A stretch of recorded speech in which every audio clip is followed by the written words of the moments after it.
ನಮಸ್ತೆ ಕರ್ನಾಟಕ. ಎಲ್ಲರಿಗೂ ಸಪ್ತ ಅನಗ ಯೂಟ್ಯೂಬ್ ಚಾನಲ್ಗೆ ವೆಲ್ಕಮ್ ಬ್ಯಾಕ್. ನಾನು ಇವತ್ತಿನ ವಿಡಿಯೋದಲ್ಲಿ ಕ್ಯಾರೆಟ್ನ ಹೇಗೆ ತುರಿದು ಪುಡಿ ಮಾಡಿ ಒಣಗಿಸಿ ಅದನ್ನ ಸರಿ ಪೌಡರ್ಗೆ ಯೂಸ್ ಮಾಡ್ತೀನಿ ಅನ್ನೋ ಒಂದು ನಾನು ಮಾಡಿರೋ ವಿಡಿಯೋನ ನಿಮ್ಮ ಜೊತೆ ಶೇರ್ ಮಾಡೋಣ ಅಂತ ಬಂದಿದ್ದೀನಿ. ದಯವಿಟ್ಟು ಇನ್ನೂ ಯಾರ್ಯಾರು ನನ್ನ ಚಾನಲ್ಗೆ ಸಬ್ಸ್ಕ್ರೈಬ್ ಆಗಿಲ್ವೋ ಪ್ಲೀಸ್ ಸಬ್ಸ್ಕ್ರೈಬ್ ಆಗಿ ಅಂತ ಕೇಳ್ಕೊತಾ ವಿಡಿಯೋನ ಸ್ಟಾರ್ಟ್ ಮಾಡೋಣ. ಇಲ್ಲಿ ನೋಡಿ, ನಾನು ಸುಮಾರು ಇಲ್ಲಿ 1.5 kg ಅಷ್ಟು ಕ್ಯಾರೆಟ್ನ ತೊಗೊಂಡಿದ್ದೀನಿ. ಕ್ಯಾರೆಟ್ನ ಪುಡಿ ಮಾಡಿಕೊಂಡು ಅದನ್ನು ಒಂದು ಕ್ಲೀನಾಗಿರೋ ಕಾಟನ್ ಬಟ್ಟೆಗೆ ಹಾಕಿ ಡ್ರೈ ಆಗೋಕ್ಕೆ ಬಿಡ್ತಾ ಇದ್ದೀನಿ. ಇದು ಡ್ರೈ ಆದಮೇಲೆ ಇದನ್ನು ಹೇಗೆ ಪೌಡರ್ ಮಾಡೋದು ಮತ್ತು ಸರಿ ಪೌಡರ್ಗೆ ಹೇಗೆ ಮಿಕ್ಸ್ ಮಾಡೋದು ಅಂತ ಹೇಳಿ ನೋಡೋಣ. ತುಂಬ ತೆಳುವಾಗಿ ಹರ್ಡ್ಕೋಬೇಕು, ಇಲ್ಲಾಂದರೆ ಸ್ಮೆಲ್ ಬರುತ್ತೆ ಅದು. ಇವಾಗ ಬಿಸಿಲಿದೆ ಅಲ್ವಾ, ಇವಾಗ ಎಲ್ಲನೂ ಡ್ರೈ ಮಾಡಿ ಇಟ್ಕೊಂಡ್ರೆ ನಾವು ಚಳಿಗಾಲದಲ್ಲೂ ಕೂಡ ಯೂಸ್ ಮಾಡ್ಕೋಬೋದು. ಏರ್ ಟೈಟ್ ಕಂಟೈನರ್ನ ಯೂಸ್ ಮಾಡಿ ಸ್ಟೋರ್ ಮಾಡಿ ಇಟ್ಕೊಳ್ಳೋದು ಬೆಸ್ಟ್ ಅಂತ ನನ್ನ ಒಪಿನಿಯನ್ನು. ನೋಡಿ, ಈ ಥರ ತೆಳುವಾಗಿ ಹರಡ್ಕೊಂಡು ಕಾಟನ್ ಬಟ್ಟೆ ಮೇಲೆ ಅದನ್ನು ನಾನು ಡ್ರೈ ಮಾಡ್ಕೋತಿದ್ದೀನಿ. ಕ್ಯಾರೆಟು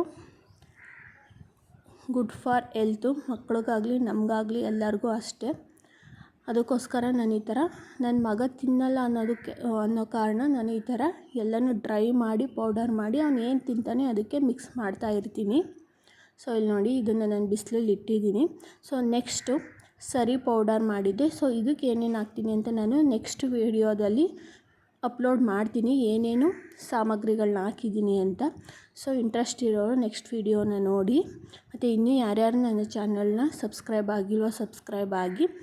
ಸರಿ ಪೌಡರ್ನೆಲ್ಲನೂ ಜರಡಿ ಆಡಿಕೊಂಡೆ, ಯಾಕೆಂದರೆ ಅದರಲ್ಲಿ ಕಾಳುಗಳದ್ದು ಸಿಪ್ಪೆ ಇದ್ದರೆ ಬರಲಿ ಅಂತ ಹೇಳಿ ಚೆನ್ನಾಗಿ ಜರಡಿ ಆಡಿಕೊಂಡು ಅದನ್ನು ಒಂದು ಕಂಟೈನರ್ಗೆ, ಸ್ಟೀಲ್ ಕಂಟೈನರ್ಗೆ ಡಬ್ ಮಾಡಿಕೊಂಡೆ.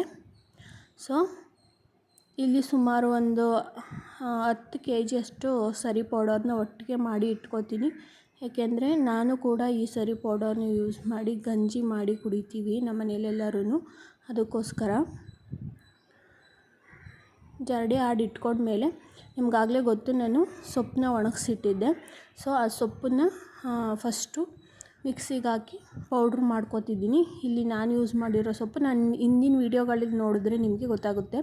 ನಾನು ಯೂಸ್ ಮಾಡಿರುವಂಥ ಸೊಪ್ಪು ಬಂದು ಪಾಲಕ್ ಸೊಪ್ಪು, ಒಣಗನೆ ಸೊಪ್ಪು, ಒಂದೆಲ್ಗ ಸೊಪ್ಪು ಮತ್ತು ಸ್ವಲ್ಪ ಬಿಳಿ ದಾಸವಾಳದ ಹೂವನ್ನ ಹಾಕ್ಕೊಂಡಿದ್ದೀನಿ. ನೋಡಿ, ಪೌಡ್ರು ಮಾಡಿದ್ಮೇಲೆ ಹೀಗೆ ಬರುತ್ತೆ. ಇದನ್ನ ಒಂದು ಸರಿ ಜರಡಿ ಆಡ್ಕೋತಿದ್ದೀನಿ. ಯಾಕೆ ಅಂತ ಹೇಳಿದ್ರೆ ಒಣಗನೆ ಸೊಪ್ಪಲ್ಲಿ ಕಡ್ಡಿ ಜಾಸ್ತಿ ಇರೋದ್ರಿಂದ ಅದು ಹಾಗೇ ಇರುತ್ತೆ. ಮತ್ತು ಅದನ್ನ ಮಿಕ್ಸಿ ಮಾಡ್ಕೊಳ್ಳೋಣ ಅಂತ ಹೇಳಿ ಜರಡಿ ಆಡ್ಕೋತಿದ್ದೀನಿ. ಸರಿ ಪೌಡ್ರ್ ಏನಿದೆ ಅದಕ್ಕೆ ಮಿಕ್ಸ್ ಮಾಡೋಕ್ಕೋಸ್ಕರ ಅದ್ರ ಮೇಲೇ ಡೈರೆಕ್ಟಾಗಿ ಜರಡಿ ಮಾಡ್ಕೋತಿದ್ದೀನಿ. ನೋಡಿ, ಈ ಥರ ಜರಡಿ ಆಡ್ಕೊಂಡಾಗ ಸ್ವಲ್ಪ ತರಿ ಇರೋದೆಲ್ಲ ಮೇಲೆ ಬರುತ್ತೆ. ಇದನ್ನು ಡೈರೆಕ್ಟಾಗಿ ಹಾಕೋದ್ರಿಂದ ಮಕ್ಕಳಿಗೆ ಬಾಯಿಗೆ ಸಿಗಬಾರ್ದು ಅಂತ ಹೇಳಿ ನಾನು ಈ ಥರ ಮಾಡ್ಕೋತಿದ್ದೀನಿ. ಇದನ್ನು ಮತ್ತೆ ಮಿಕ್ಸಿ ಮಾಡ್ಕೋತಿದ್ದೀನಿ. ಕ್ಯಾರೆಟ್ ಏನು ಉಳಿದಿತ್ತು ಆ ಕ್ಯಾರೆಟ್ ಜೊತೆ ಸೇರಿಸಿ ಮಿಕ್ಸಿ ಮಾಡ್ಕೋತಿದ್ದೀನಿ.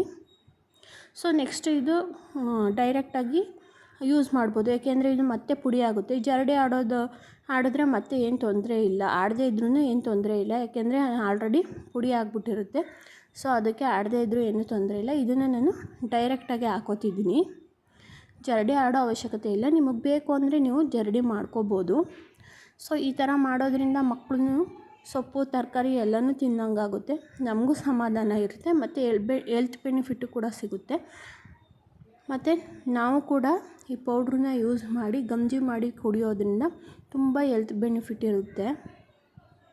ಗ್ಯಾಸ್ಟ್ರಿಕ್ ಆಗೋದಿರ್ಬೋದು, ಆ ಥರ ಸುಮಾರು ಸಮಸ್ಯೆಗಳೆಲ್ಲ ಕಡಿಮೆ ಆಗಿದೆ ಅಂತಲೇ ಹೇಳ್ಬೋದು. ನೋಡಿ, ಜರಡಿ ಆಡಿದ್ರೂ ಕೂಡ ಯಾವುದೇ ರೀತಿಯಾದಂಥ ತರಿ ಬರಲಿಲ್ಲ. ಅದಕ್ಕೆ ನಾನು ಡೈರೆಕ್ಟಾಗಿ ಅದನ್ನು ಸರಿ ಪೌಡ್ರಿಗೇ ಹಾಕ್ಕೊಂಡೆ. ಮತ್ತು ನೆಕ್ಸ್ಟ್ ಏನು ಮಾಡಬೇಕು ಅಂದರೆ ಇದನ್ನ ಕ್ಲೀನಾಗಿ ಮಿಕ್ಸಪ್ ಮಾಡ್ಕೋಬೇಕು. ಒಂದು ಕಡೆಯಿಂದ ನಾನು ಕ್ಲೀನಾಗಿ ಮಿಕ್ಸಪ್ ಮಾಡ್ತಿದ್ದೀನಿ. ಸುಮಾರು ಒಂದು 1/2 hour ಮಿಕ್ಸಪ್ ಮಾಡಿದ್ದೀನಿ, ಯಾಕೆಂದರೆ ಎಲ್ಲದಕ್ಕೂ ಅದು ಸರಿ ಹೊಂದ್ಕೋಬೇಕು, ಅದಕ್ಕೋಸ್ಕರ.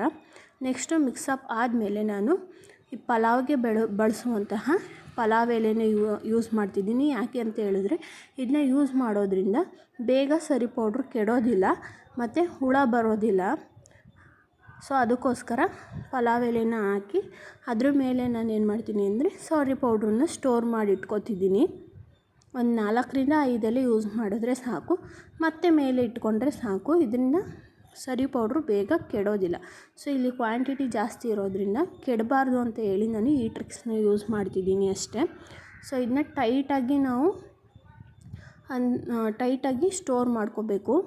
ಅದಾದಮೇಲೆ ನೋಡಿ ಮತ್ತೆ ಮೇಲ್ಗಡೆ ಪಲಾವ್ ಎಲೆನ ಹಾಕಿದೆ, ಮತ್ತು ಗಟ್ಟಿಯಾಗಿ ಕ್ಯಾಪ್ನ ಹಾಕಿ ಮುಚ್ಚಿದ್ರೆ ಆಯಿತು. ಸೊ ಈ ರೀತಿ ನಾವು ಸ್ಟೋರ್ ಮಾಡ್ತಿದ್ದೀನಿ. ಯಾವುದೇ ಕಾರಣಕ್ಕೂ ಇದು 3 ತಿಂಗಳು 4 ತಿಂಗಳವರೆಗೆ ಕೆಡೋದಿಲ್ಲ. ಪ್ಲೀಸ್ ಇನ್ನು ಯಾರ್ಯಾರು ನನ್ನ ಚಾನಲ್ನ ಸಬ್ಸ್ಕ್ರೈಬ್ ಆಗಿಲ್ವೋ ಸಬ್ಸ್ಕ್ರೈಬ್ ಮಾಡಿ. Thank you. ಬಾಯ್.